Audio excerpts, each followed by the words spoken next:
Buckle up, streaming enthusiasts. Netflix's spine-tingling monster anthology has once again clawed its way to the pinnacle of the charts with its latest chapter. But is this the dawn of a fresh wave of true crime terror, or merely a fleeting fright fest?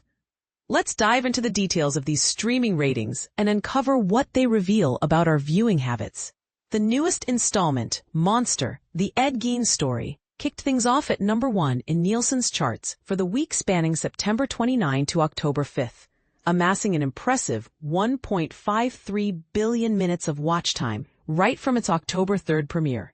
For those unfamiliar, Ed Gein was a real-life figure whose horrific crimes inspired classic horror films like Psycho and the Texas Chainsaw Massacre.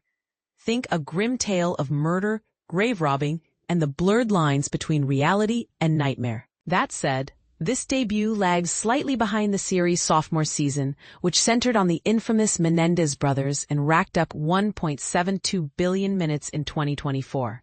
And don't forget the groundbreaking first season back in 2022, which exploded onto screens with a staggering over 3.6 billion minutes, setting an early benchmark for binge-worthy true crime.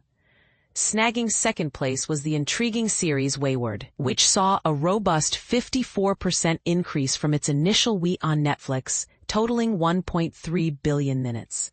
It's worth noting that it stood alone as the only other title to surpass the billion-minute mark during this period, highlighting how certain shows can build momentum through word of mouth and compelling narratives.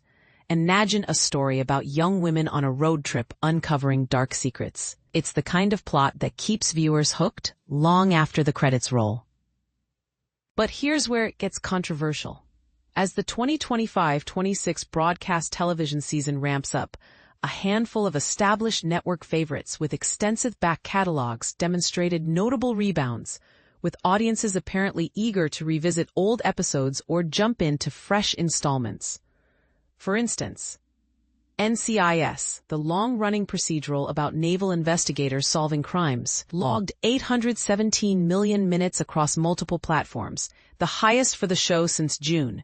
And this surge underscores how legacy content can thrive in a crowded streaming landscape.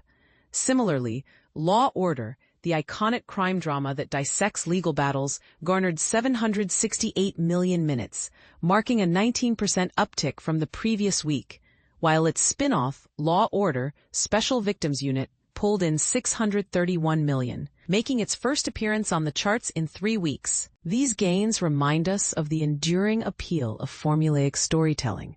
But could they signal a shift away from novel streaming originals toward tried-and-true formulas? It's a debate worth pondering.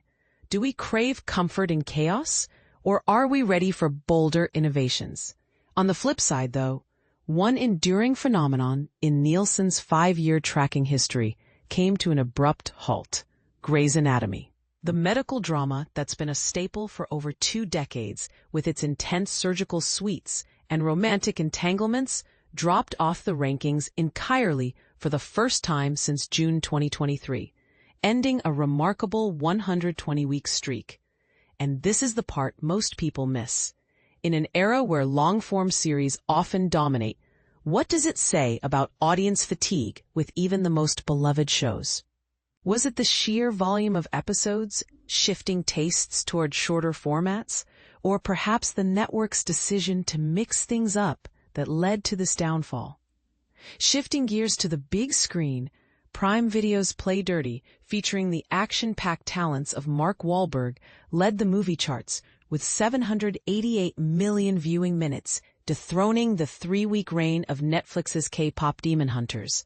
That said, the latter didn't fade into obscurity, securing 731 million minutes to claim second place among all streaming films.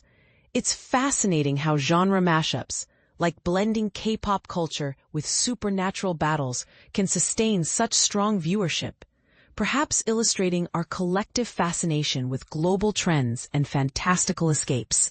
A quick note for beginners. Nielsen's streaming ratings focus exclusively on viewership via television sets within the United States, excluding time spent on computers, tablets, or smartphones. This means the numbers provide a snapshot of one segment of viewing behavior, potentially overlooking how Mabel binging on commutes or during breaks contributes to a title's overall popularity. It's not a perfect metric, but it offers valuable insights into mainstream trends. What do you think, readers?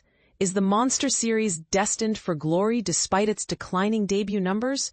Or should Netflix pivot to fresh concepts to recapture that initial magic?